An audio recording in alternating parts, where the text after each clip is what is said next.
Hi guys, welcome back to my channel, and in this video I'm going to show you how to make this flower design at the back of this gown. It's very simple, it's very easy. Let us go.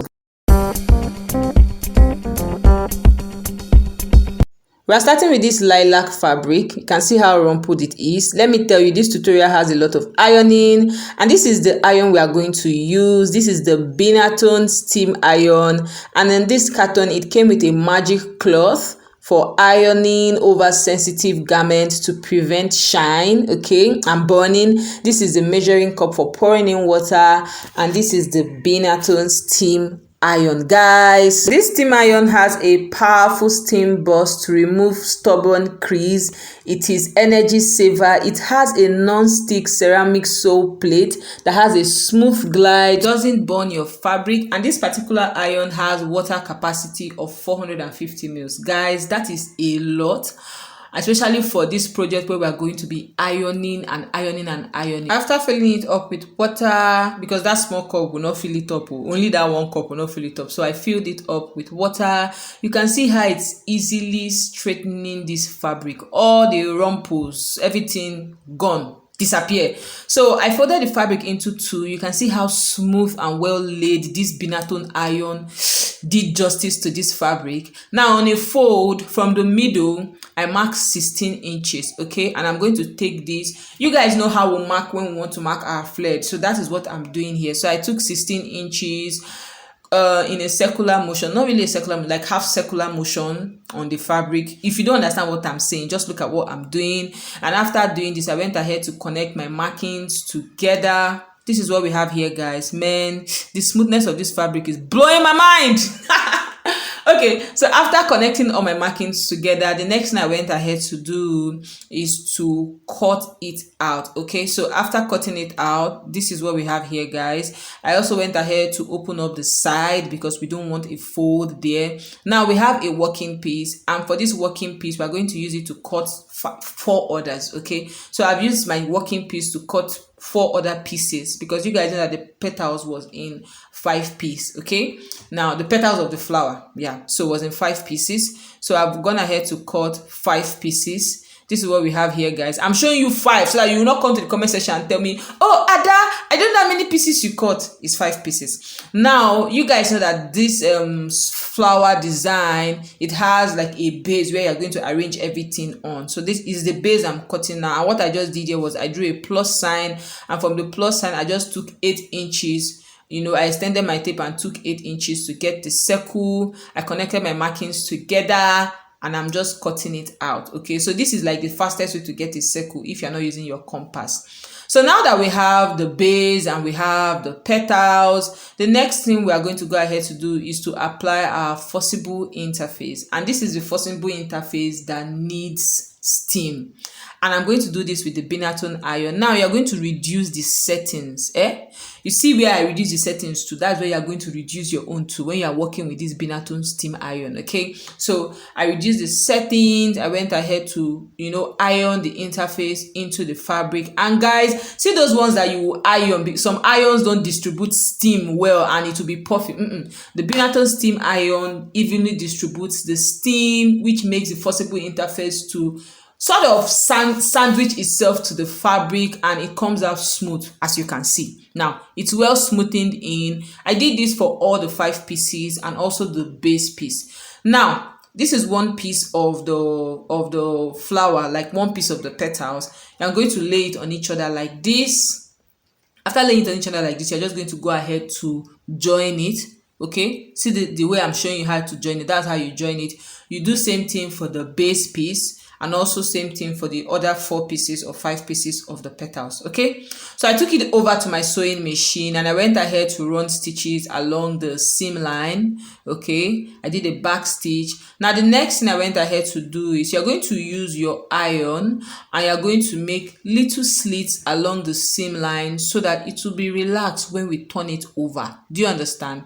Yeah, so I did same thing for the base. For the base piece, I took it over to my sewing machine. I joined both pieces together, and I'm going to slit the seam line so that by the time we turn it over, it will be well relaxed. Okay, now after slitting it, I went ahead to turn it over. This is what we have here, guys. You can see the seam is puffy, okay, and we also turned over the petal, and it is, you are going to use your pencil, okay. I use my pencil to push it out so that we'll have that pointed tip, okay. If you're not going for a pointed tip, you can go for a rounded tip depending on what you want, okay. So this is what we have here. I went ahead to do same thing for the other 5 pieces. Now I took it back to my ironing table. You can see that the seam is rumpled, like it's squeezed. You guys know when you sew, it tends to squeeze sometimes. So I took it over to my ironing table and I just used my Benato steam iron to smoothen out before I bite my mouth, to smoothen out the ruffles, anyone, choose the one you want, okay. Then I'm going to press, at this point I'm going to press the steam button so I have more steam coming out, because I need it at this point of the tutorial. So I press the base piece and I'm just going to be opening up the sides just as I'm doing in this video, and I'm going to be pressing it out because I want it to be well relaxed, okay. So this is what I'm doing here. You can see after opening up the sides, I went ahead to iron both the top side and the bottom side of the base piece, and you can see it is well smoothened out. Now to seal that opening there, we used to, turn the base piece before I bite my tongue. To turn the base piece, this thing is a tongue twister, guys. To turn the base piece inside out, yeah. So I'm going to use this hemming gum to seal that place because we don't want it puffing out. We don't want to leave it clumsy. You guys know with dressmaking, everything has to be put together. Now the next thing I went ahead to do was to understitch just on top of the petals, because I want to create a channel for my boning, because of course for these petals to be standing, it has some standing, we like call it pillars, and of course one thing we use to give a fabric strength apart from forcible interface is our boning. So I'm making channel for the boning. Now for the base piece, I made stitches round to further strengthen and hold the base piece together. Now for the petal piece, the next thing I went ahead to do was to measure the length of the petals on one side. You can see how I placed my tape. That is how I measured it. And now I got 15 inches here, but I'm going to cut out 14 inches boning because you need like 1 extra inch to be able to create your ruffles and to gather it, okay. Now you want to make sure you are cutting it on an angle. You want to make sure it is angled so that when it gets to the top it can easily fit in, okay. So which is what I did here. I also bond the tips to prevent it from fraying or from poking out, okay. So if you don't want to burn it, you can do this with your masking tape. Just use the masking tape to cover up the ends. So I went ahead to attach the boning to the petal piece, okay. So I attached the boning to the petal piece.